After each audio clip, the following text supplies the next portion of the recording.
असली जे कर तो अब आया है जब RS सोडी आए हैं, जिनके बारे में ज्यादा लोग बात नहीं करते। वो चुपचाप पीछे बैठ के अपना काम कर रहे थे। 32 साल तो उन्होंने डॉक्टर वर्गीस कुरियन के साथ काम किया। आज वो कंपनी के MD हो गए। 3 जगह उन्होंने भयंकर काम किया इस कंपनी के अंदर। पिछले 7 साल के अंदर कंपनी ने बड़ी मैसिव ग्रोथ ली है। 3 जगह काम किया। पहला, इन्होंने एक्सपेंशन कर दिया प्रोक्योरमेंट में। कहते हैं दूध जहां से मिल सकता है ले लो, बढ़िया क्वालिटी का दूध लेने का प्रोसेस बना दिया। हर जगह से दूध लो। गुजरात के अंदर प्रोक्योरमेंट बढ़ा दो, स्वराष्ट्र तक चले जाओ, गुजरात के बाहर भी चले जाओ, अलग अलग स्टेट में चले गए प्रोक्योरमेंट बढ़ाने के लिए। दूसरा, उसकी प्रोसेसिंग की कैपेसिटी को एक्सपैंड कर दो। जितनी जल्दी प्रोक्योर करेंगे उतनी जल्दी उससे अलग अलग प्रोडक्ट तैयार करेंगे, अलग अलग प्रोडक्ट तैयार करेंगे। तो 50 तरह के इन्होंने प्रोडक्ट और ऐड कर दिए पिछले 7 सालों के अंदर। सुनिए ध्यान से, कम ऑन। अमूल ने 50 नए प्रोडक्ट लाइन बिल्ड कर दिए, जिसके कारण उनका टॉप लाइन जो रेवेन्यू होता है ना, सेल्स, जितने ज्यादा बढ़िया क्वालिटी है हाई सेलिंग प्रोडक्ट बिल्ड हो जाए उतना ज्यादा रेवेन्यू बढ़ना शुरू होता है। क्योंकि जितनी बड़ा जाल उतनी ज्यादा मछली। One more time, come on, ध्यान सुनिए सुनिए। मछुआरा बड़ा एक्सपर्ट तब होता है जब जितना बड़ा जाल डाले उतनी सारी मछली फंस जाती है। लेकिन जाल वही होना चाहिए जिसमें छेद ना हो, तो प्रोडक्ट वही हो जो बड़े काम का हो। ऐसे प्रोडक्ट लाइन उन्होंने ऐड कर दिए। पिछले 7 सालों में फार्मर की इनकम को उन्होंने 4 गुना बढ़वा दिया। मिल्क प्रोक्योरमेंट के प्राइस को 2 गुना बढ़ा दिया। टर्नओवर को 238% बढ़ा दिया। नए प्रोडक्ट तो 50 लाई दिए, गुजरात के अंदर भी, गुजरात के बाहर भी। तो मैंने बताई आपको 2 बातें। एक के दूध को प्रोक्योर ज्यादा किया और दूसरा दूध को प्रोसेस बहुत तेज किया। तीसरा जो एक्सपेंशन किया इन्होंने डिस्ट्रीब्यूशन में किया। बोला यार दूध बना लिया, ले आए, इससे प्रोडक्ट भी तैयार कर लिया, अब बेचने पे साथ साथ काम करना पड़ेगा। अपने रिटेल काउंटर देश भर में बढ़ा दिए, अपने डिस्ट्रीब्यूटर होलसेलर देश भर में बढ़ा दिए। किसी प्रकार से उन स्टेट्स में जाओ जहां मेरा मार्केट शेयर लो है। जिधर जिधर ये लो थे ये वहां भी घुसते चले जा रहे हैं, घुसते चले जा रहे हैं। आप ऑलरेडी ये इस समय 38,000 करोड़ पे, अगले 3 साल के अंदर 50,000 करोड़ का नंबर पार करना चाहते हैं। एक तो फर्स्ट मूवर एडवांटेज और दूसरा फास्ट मूवर भी भयंकर। अच्छा, खर्चा ज्यादा ना लग जाए ना, तो शुरू से ही इन्होंने क्या कहा कि variety of product line build करो, variety styles of product line build करो, वैरायटी सेगमेंट के लिए प्रोडक्ट बिल्ड करो, लेकिन ब्रांड यूनिफॉर्म अम्ब्रेला रखो। कम ऑन, क्या मतलब हुआ? कुछ भी खरीद लो, आइसक्रीम खरीदो, मक्खन खरीदो, दूध खरीदो, दही खरीदो, छाछ खरीदो, रहेगा अमूल।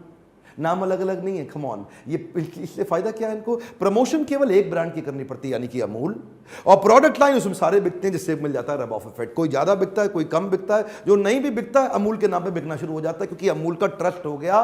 क्या कहते हैं? The taste of India. चाहे अमूल का स्प्रेड रेंज ले लो या उसकी कोई ड्रिंक ले लो, उसका कोई दूध ले लो, प्रो मिल्क ले लो, चीज ले लो या कुकिंग की रेंज ले लो, अमूल का दही देख लो या मिठाई देख लो, आइसक्रीम देख लो या चॉकलेट देख लो।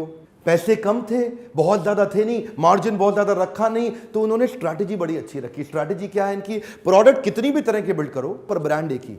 क्या मतलब? ब्रांड एक ही। इसको बोलते हैं अम्ब्रेला ब्रांडिंग, अमूल की ब्रांडिंग। अमूल के अंदर ही चलेंगे सारे प्रोडक्ट लाइन। आपको ब्रांडिंग केवल अमूल की करनी पड़ेगी, यानी कि जब भी एडवर्टीजमेंट की कॉस्ट आएगी, प्रिंट की एडवर्टीजमेंट हो, टीवी की एडवर्टीजमेंट हो, आउटडोर की एडवर्टीजमेंट हो, फेसबुक सोशल मीडिया पे हो, किसी भी प्रकार की एड ले लो, एड केवल अमूल की करनी है।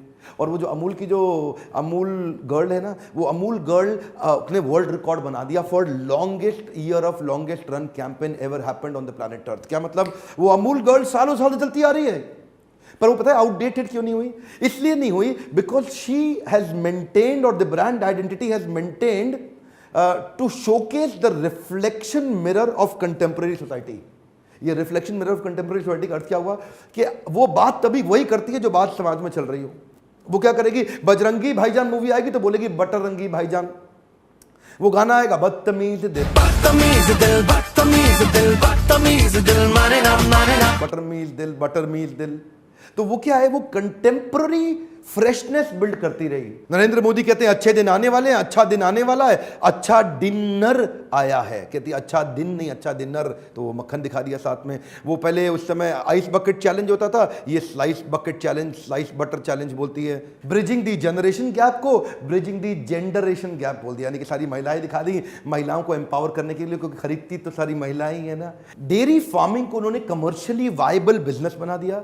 आज नेक्स्ट जनरेशन, आज की जनरेशन जो है गाय का गोबर उठाने में, गाय का दूध निकालने में, गाय का मूत्र साफ करने में तैयार नहीं है। लेकिन इन्होंने ये करके दिखाया कि आज की जनरेशन को भी टिका लिया, उनको भी रोक लिया। ये नहीं कि बूढ़े बूढ़े दादाजी को दूध निकाल रहे हो, आज के जमाने के लड़के भी करने को तैयार, उनको पता है 40-50 हजार रुपए महीना से बच जाएगा। उधर त्रिपुरा के मुख्यमंत्री ने एक बयान दिया था बेरोजगारी के विषय में। हालांकि मैं राजनीति की चर्चा करता नहीं, पर छोटा सा एग्जाम्पल दे रहा हूं। बेरोजगारी पर उन्होंने क्या कहा, अरे भाई गाय पाल लो, हमारे देश के यूथ लोगों को गाय पाल करके उसका दूध बेच करके काम चला लेना चाहिए, उससे भी काम तो चल जाता है। उधर भाई साहब आपको पता है राजदीप सरदेसाई गाय वाय की बात पे तो बुरा मान जाते हैं, उन्होंने को ट्वीट निकाल दिया जी कि लेफ्ट वाले अच्छे थे, अब ये आ गए। मैं जरा उनकी ट्वीट की चर्चा नहीं करूंगा, लेकिन आरएस सोढी जो एमडी है अमूल के, इन्होंने उनको उखाड़ दिया।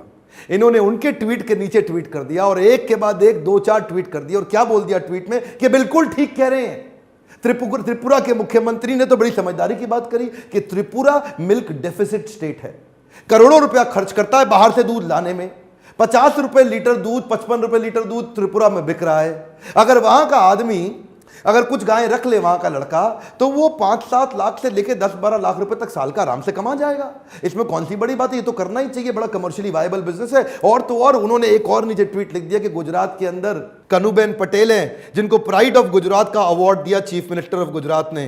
क्यों? दूध सप्लाई करके 84 लाख रुपए का बिजनेस उन्होंने साल में अकेले खुद ही कर लिया, नियरली 1 करोड़ रुपए का। अरे दूध बेच के करोड़पति।